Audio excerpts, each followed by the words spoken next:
memories.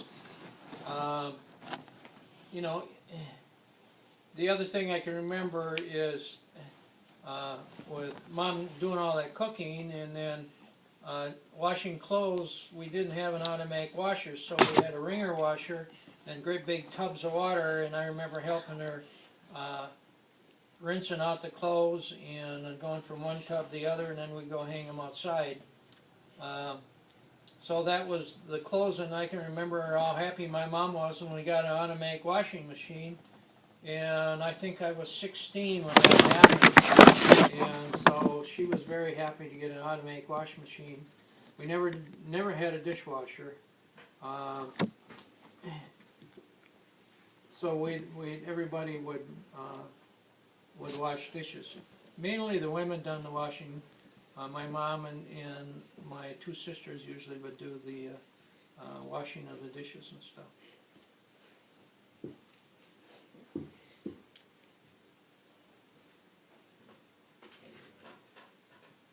Would you go swimming ever?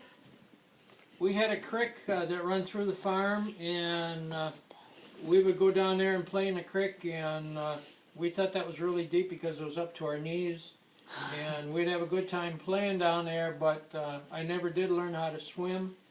My mom and dad taught us to be afraid of water, and they were usually mad because we would go near water.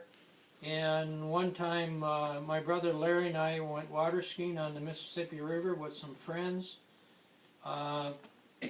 We were water skiing on the big river, and all we had was a belt, or a 4-inch belt around our stomach, and it held us up because neither one of us knew how to swim.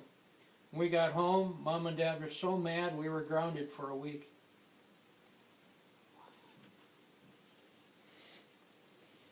How did you clean your house? I did not clean the house. That was Mom and Carol and Linda done the house clean. I worked outside. We had no time to do anything inside. Well, Grandma done a lot of cleaning too. Grandpa Anderson, he sat in the chair and done hardly nothing except complain and eat. Oh. Sound like a good guy. When did you get the phone back working? Do you have more questions? Ask him if you can think of anything you forgot to ask. Ask him. Did you think of anything that you forgot to ask? You forgot to ask That him. I forgot to Anything that ask? you forgot to ask?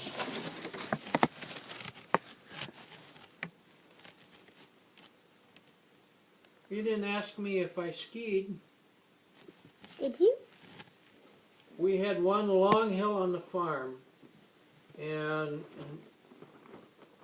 going way back when I can just barely remember that my dad and my Uncle Arnie played softball. They called it kitten ball back then. And then my dad did ski from the topmost part of the hill. You get on there and it would take you right to the porch of the house. You wouldn't have to stop. It'd take you that full distance. Well, by the time you walk back up there, it'll take you a couple hours. So you usually only done that once or twice a day, and then you were so tired that you didn't want to ski anymore. But they were just flat wooden skis with no boots. All we had is a strap over our shoe, and that's what they were, 7 feet long. I remember that. And we had a couple of terraces down the hill where you go over the terrace and get a little air under your skis. But that's all I remember about skiing. We never went to a ski place. It was only what we had on the farm. So you had your own ski hill? Yeah, it was part of the farm. It was big steep hills, and we'd go up on the top and make a trail down right to the porch of the house. Did you turn? No, we went straight. Never turned. Just You went bombed the straight. hill? Yeah. but we never went that fast. Cause your skis? Did what, hon? Cause your skis were flat? Yep, they were flat and about this wide, 4 inches wide, flat, no wax, How long were they? 7 feet.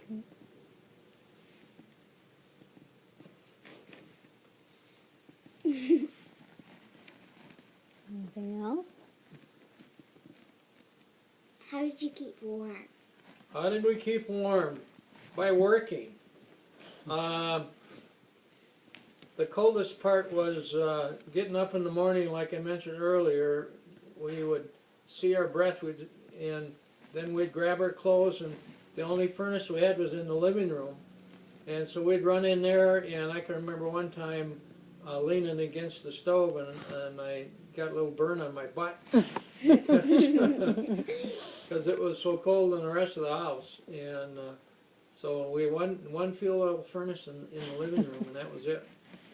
It'd be pretty cold in Wisconsin in the winter, huh?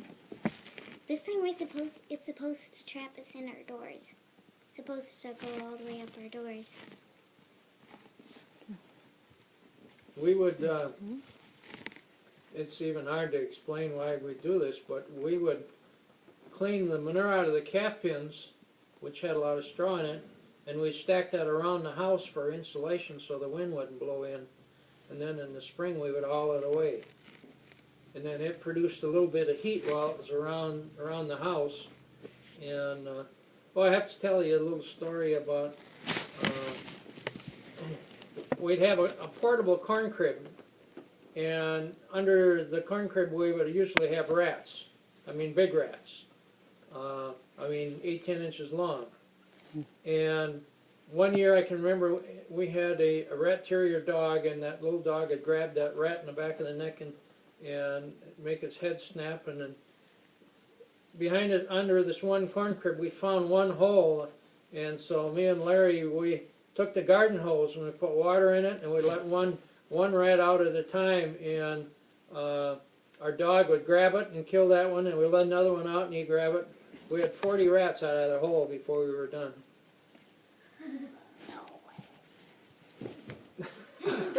Did you pass out? Wow. That's a source of some entertainment.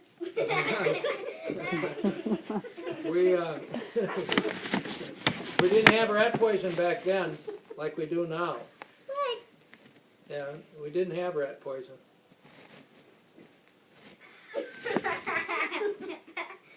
The rats were as big as the cats, so the cats weren't any good. The only thing that killed the rats would be the dogs.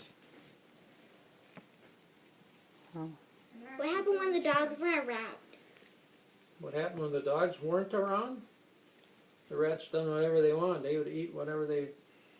But they take your food? No. They were always out in the greenery. In the corn crib. I don't know what that is. Cornfield? Corn crib is a round metal structure that you put corn in. It's made out of wire.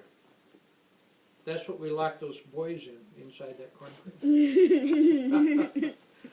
Were they stuck with the corn? Were they stuck with the corn? Yeah.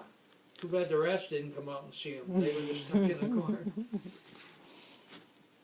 They would scream if they saw the rats. Yeah, they would scream, that's for sure. The rats were like this big. With the tail, because the tail was always about this long. We got a couple of rats. Yeah, almost as... Yeah, exactly. It's just like hey, Tom, thank you very much for talking to you. Thank you very much for talking to me. You're entirely welcome. Now, what are you going to do with it? Play it back to the rest of the family and have them get a good chuckle out of it? We'll do that.